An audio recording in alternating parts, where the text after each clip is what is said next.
여러분 반갑습니다. 자, 옆에 계신 분들과 인사하시죠. 반갑습니다. 주의 이름으로 환영합니다.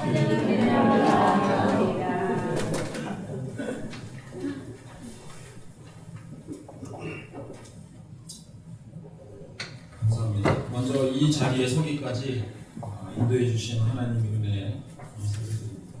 무엇보다도 제 아내에게 감사의 말을 전하고 싶습니다.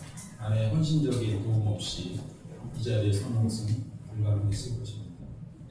그리고 그 원근 각지에서 설립 예배에 참석해 주신 여러분께 진심으로 감사드립니다. 장소가 협소한 관계로 많은 분들을 초청하지 못한 것을 아쉽게 생각합니다. 앞으로 저희 성소좋은교회를 위해서 많은 기도원 부탁드립니다. 이 공간은 원래 저의 이제 개인 사무실 겸 종이 문서를 디지털화하는 작은 사업 공간입니다. 그러나 처음부터 교회를 염두에 두고 저와 제 아내가 함께 지속적으로 직접 인테리어를 해왔습니다. 그래서 이 공간은 주중에는 사무실로, 주말에는 예배당으로 활용될 예정입니다. 물론 필요에 따라서 주중에도 교회 모임도 얼마든지 활용할 수 있습니다. 경험도 거의 전무하고 어찌 보면 어설플 수 있는 제가 여기 수십 년 경력의 목사님들과 신앙인들 앞에서 마이크를 잡는 것이 두려운 때문입니다. 보통 설립 예배에는 존경받는 목사님께 설교를 부탁드리는 관례가 있기는 하나 여기 계신 많은 분들이 오늘이 아니면 저를 볼 기회가 없으실 것 같아요. 제가 시작하려고 하는 교회가 어떤 교회인지 저에게서 직접 듣는 게 좋지 않은가 싶어서 제가 직접 하기로 결정을 했습니다.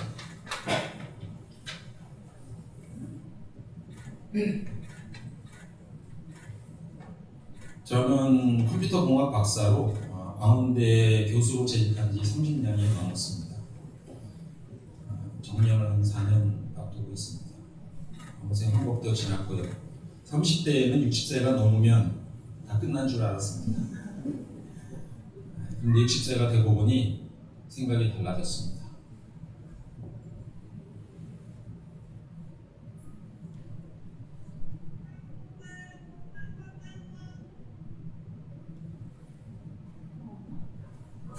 제 모습 보이시나요? 한쪽 끝에서 묻혀서 찍혔습니다. 요즘 운동 삼아 사이클을 타고 있는데 제 체력이 얼마나 되는지 가늠해 보기 위해서 사이클 대회에 올해 2번 참석했었습니다.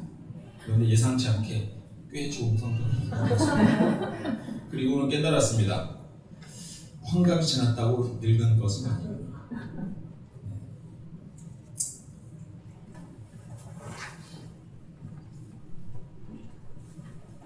체력이 되고 인생의 경험도 조금 있고 지적인 호기심도 있어서 이것저것 공부하다 보니 이제 무언가를 조금 발걸하기도 한데 여기서 인생의 마지막 장처럼 사는 것은 어울리지 않는다는 것을 이번 자전거 대회를 통해서 확실하게 깨달았습니다. 저는 지적인 호기심이 많아서 이 분야 저 분야를 기웃기웃거렸습니다. 컴퓨터 공학 박사지만 아마추어 음악가로 오랫동안 활동했었고 음악에 대한 호기심을 멈출 수가 없어서 2006년도에는 아예 대학원 작곡과에 입학을 했습니다. 현대 음악을 공부하던 중 미디어 아트 분야에도 관심이 생겨 작품 활동을 시작해 2009년부터는 국립현대미술관을 비롯한 유명 미술관에서 전시도 했었습니다. 음악 학위 덕분에 현재 대학에서 아카펠라 수업도 하고 있고요. 성가대 지휘도 꽤 오래 했었습니다. 여기 제가 성가대 지휘할 때 앉아 계시던 분들 많이 와 계십니다. 그러다가 지적인 호기심은 신학으로 옮겨갔습니다. 교회의 여러 가지 부조리에 반발하면서 가난한 성도도 해봤고 가르침에 납득하지 못해서 반발하다가 결국 신학 공부를 해보기로 마음먹었습니다. 저는 복음주의를 표방하는 한국 성서대학교 신학대학원에 코로나가 유행하던 시점인 2020년에 입학했습니다. 입학하게 된 자세한 동기에 대해서는 나중에 기회가 되면 설교를 통해 말씀드리겠습니다. 그리고 작년 2월에 한국 성서선교회에서 목사 안수를 받았습니다. 그 이후 막상 목회를 시작한다고 생각하니 두려웠습니다. 잘 해나갈 자신이 없었기 때문입니다. 여러 가지 면에서 제가 부족하다는 것을 제 자신이 너무 잘 알고 있었습니다. 그래도 마음 한구석에는 아름다운 교회에 대한 갈망이 계속 남아 있었습니다.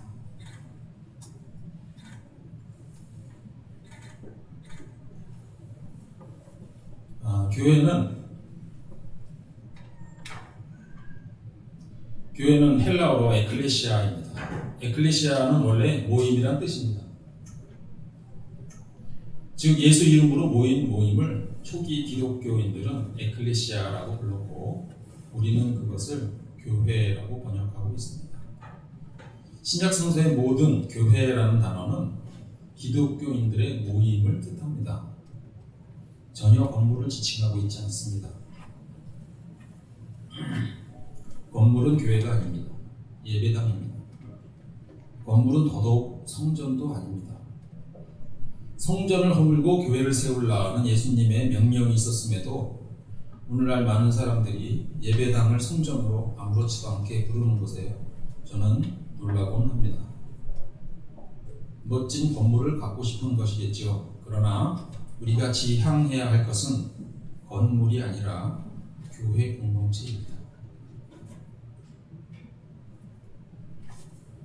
두세 사람이 내 이름으로 모인 곳에는 나도 그들 중에 있다는 말씀처럼 예수님은 공동체에 함께 하십니다. 우리가 함께 있을 때에 예수님도 함께 하신다는 말입니다. 교회는 공동체이므로 관계입니다. 올바른 관계여야 합니다.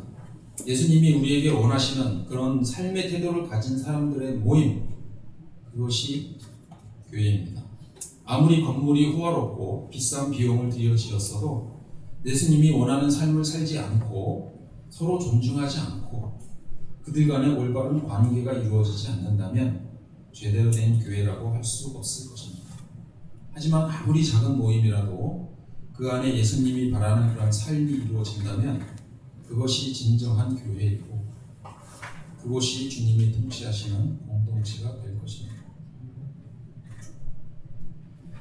하지만 그런 교회를 세우는 일이 쉬운 일은 아닐 것입니다. 왜냐하면 우리 모두는 다 부족하고 무지하고 모가나 있기 때문입니다. 그럼에도 불구하고 우리의 행동은 누구와 같아서 누군가의 선한 행동은 금방 선한 영향력으로 커지곤 합니다. 저는 이 선한 영향력의 힘을 믿습니다. 이런 일들이 쌓이면 좋은 공동체가 되는 것이 되겠습니다. 그래서 성서 좋은 교회라는 이름의 교회가 세워지게 되었습니다. 성서라는 이름은 제가 다닌 한국성서대학교와 한국성서선교회에서 사용하는 이름입니다만 가만 생각해보니 참 좋은 단어라고 생각했습니다. 성서를 기반으로 한 교회, 즉 성서를 올바로 읽어내는 교회라는 뜻으로 지어진 이름입니다. 어떤 사람들은 성서를 교리 해설집 정도로 생각합니다. 교리의 맥락으로만 성서를 이해합니다. 물론 교리도 성서에서 만들어진 것이긴 하지만 아무래도 주종이 바뀐 것 같습니다. 이 교회 이름은 성서신학, 즉 성서 본문을 저자들이 말하고자 했던 뜻을 기반으로 해석하겠다는 뜻입니다. 그래서 성서 좋은 교회입니다.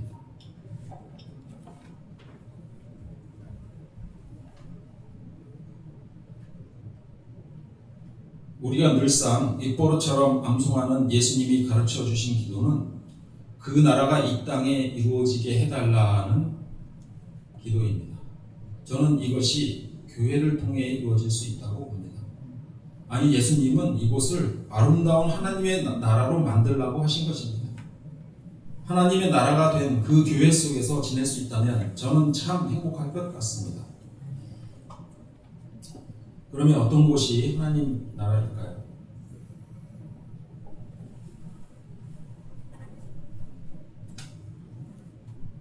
네. 여기 잘 알려진 로빈 후드에 관한 영화가 2010년에 개봉되었습니다. 탐욕적인 통치자에 저항하던 로빈 후드가 남긴 유명한 명대사가 있습니다. 일어나고 또 일어나라. 양이 사자가 될 때까지. 분노하고 저항하고 싸우라는 것입니다. 우리를 억압하고 착취하는 대상으로부터 대접받기 위해 그들에 대항해 싸우라는 것입니다. 그러나 우리 공동체에는 이렇게 말하고 싶습니다. 사자들이여 소처럼 풀을 뜯어라. 양이 사자가 되는 대신 사자가 양처럼 소처럼 되는 방법도 있습니다. 기득권을 내려놓고 함께 어우러지면 됩니다. 이사야가 가졌던 꿈은 이사야 11장에 잘 드러나 있습니다. 가진 자가 없는 자와 나누고 힘 있는 자가 힘 없는 자를 도우며 영리한 자가 우둔한 자를 돕고 지혜 있는 자와 지혜 없는 자가 함께 어우러지는 그런 하나님의 나라를 꿈꾸어 봅니다. 그런 교회를 꿈꾸어 봅니다. 그리고 그 관계와 만남 속에서 찾게 될 예수님을 소망해 봅니다. 이런 교회 공동체는 현대 사회에서 어떤 역할을 할 수 있을까요? 2018년 영국은 세계 최초로 외로움부 장관을 임명했습니다. 이 소식은 세계 토픽이 되었습니다. 외로움을 진지하게 다루는 장관이 임명되다니 신선했습니다. 누군가는 이렇게 말할지도 모르겠습니다. 인간은 원래 외로운 존재가 아니냐고. 외로움은 인간이 원래 가지고 태어나는 감정 중 하나일 뿐이라고. 하지만 정치 철학 사상 최초로 외로움을 철학적, 정치적 주제 하나로 다룬 한나 아렌트는 이렇게 말합니다. 외로움이 이토록 우리 일상을 지배하는 감정이 된 것은 20세기에 들어서이다. 놀랍게도 영어권에서는 16세기까지 외롭다는 말이 존재하지 않았습니다. 론리라는 단어는 영국의 대문호 윌리엄 셰익스피어가 처음 만들어낸 단어입니다. 이 단어는 코리올레이너스라는 작품에서 처음으로 등장합니다. 달리 말해 외로움이란 그 이전까지는 말로 제대로 표현할 수 없거나 혹은 표현할 필요가 없었던 것으로 이후 사회적 변화와 함께 찾아온 새로운 감정이라고 말할 수 있습니다. 마을 공동체 생활을 주로 하던 이전에는 느낄 수 없었던 감정이라고 생각합니다. 놀라운 이야기입니다.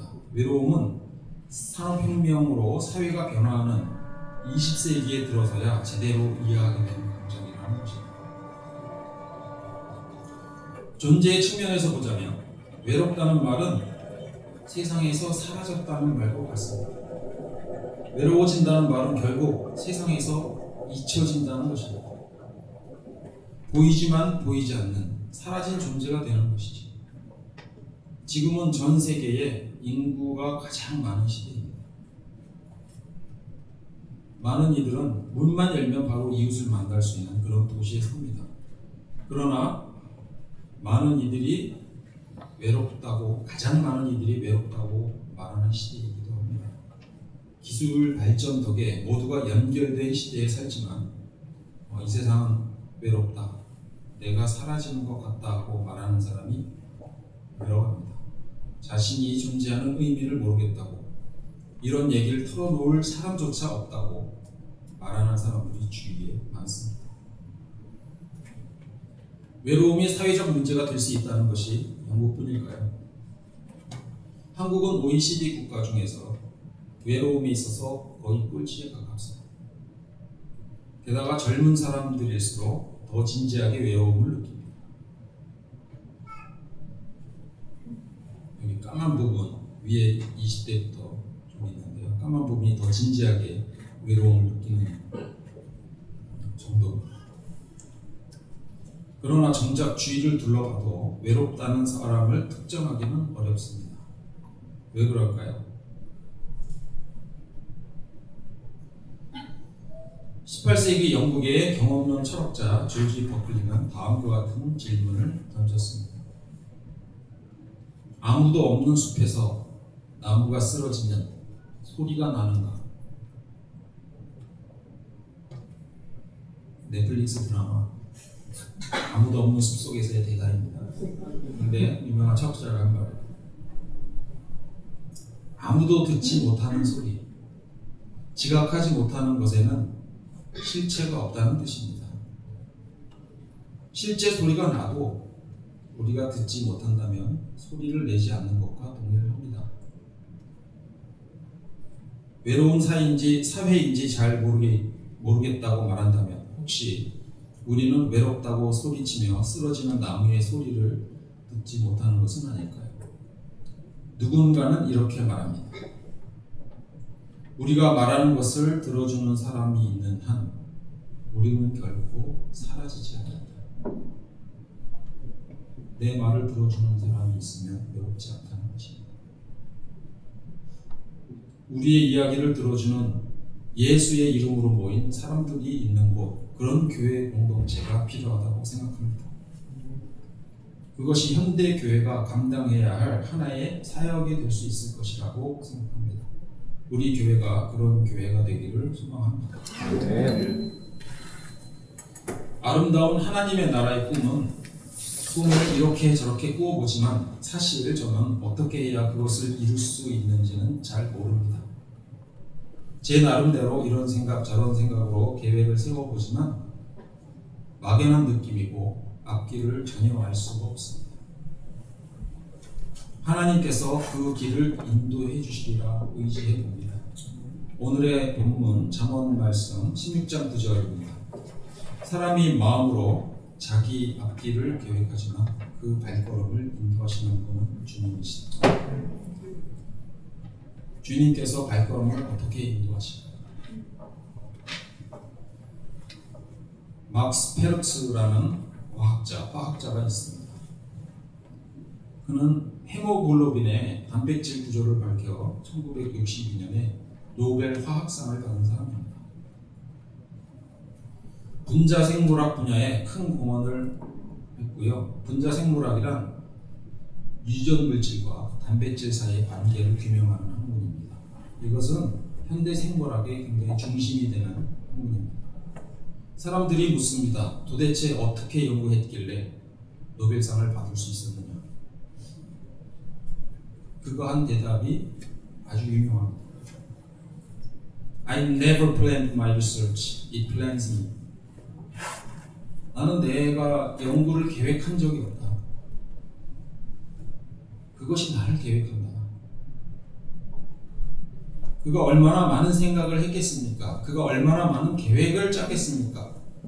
얼마나 열심히 연구를 했겠습니까? 그런데 내가 연구를 계획하지 않았다고 합니다. 연구가 나를 계획했다고 합니다. 연구를 시작하면 새로운 문제 또는 질문이 보입니다. 그 질문에 대한 해답을 열심히 찾다 보면 또 다른 질문이 보이고 그걸 쫓다 보면 결국 어느 지점에 오게 되는 것입니다. 우리의 삶도 이와 같지 않을까 싶습니다. 어떤 일을 계획하지만 계획대로 되는 법은 없습니다. 일을 하다 보면 문제가 보이고 해답을 찾다 보면 결국 어느 지점에 가게 되는 것입니다. 그런데 여기에는 조건이 있습니다. 우리가 우리에게 주어진 문제에 대한 해답을 열심히 찾는다는 것입니다. 오늘 성경 말씀처럼 발걸음을 인도하시는 분께 맡긴다는 것은 내가 아무것도 하지 않고도 하나님께서 알아서 해주신다는 뜻은 아닐 것입니다. 오히려 최선을 다해서 문제를 해결하다 보면 하나님께서 그 방향을 인도하신다는 것이겠죠.